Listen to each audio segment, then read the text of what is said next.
Okay, this tutorial is going to show you how to use the Books and Film tab to do a quick search of the library's catalog. There it is, the Books and Film tab. It's the first tab in the upper right hand corner search widget on the library's homepage. And actually you don't even have to click it. The gray box we're looking at is the Books and Film tab, so you're already there when you get to the library's homepage. So how do you search it? Well, first off, you can search it in a few different ways. You can do a keyword search, a title search, an author search, or a subject search. So I'm going to do a quick demonstration of each type of search to show you how they differ. Let's start with a title search. When you change keyword to title, what you're looking for here is a very specific title, an exact book. So for our purposes, let's try The Great Gatsby. And if we switch it to a title search, put in The Great Gatsby and hit our search button, ta-da! You see it very simply. We've got all copies of The Great Gatsby that the library owns, as well as some things like criticism and other types. So title search is pretty simple, should be pretty simple. But let's take another look at some of these other options. Next we'll do author, because that's easy too.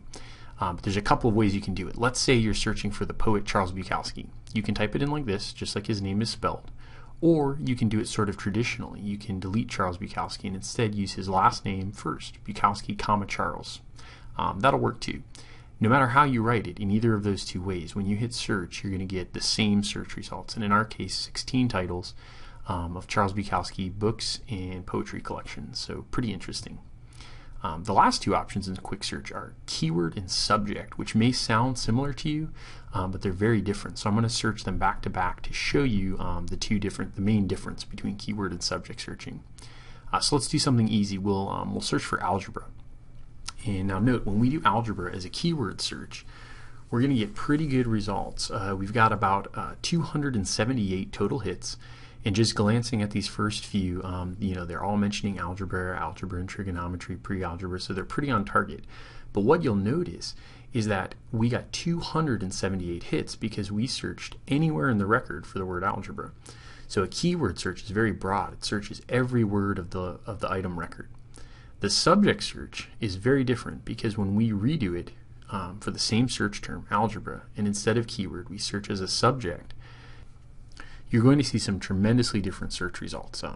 Mostly here, just in the amount of search results you get, you'll see our pool is far narrower than last time. We only have 143 possible results. So let's go ahead and click the first link here, algebra and trigonometry, and I'll show you why that happens. You'll notice that algebra gets mentioned a couple of times in this record. Up here in the title and the variant title. But what we're concerned with in the subject search are these two, algebra textbooks and algebra graphic methods. Those are the subject headings that the book is actually cataloged by the librarians. So when you do a subject search, your results have to have your term down here in the subject headings. Doesn't matter where else they appear in the record. That's the big difference between this and a keyword search. Much more narrow results.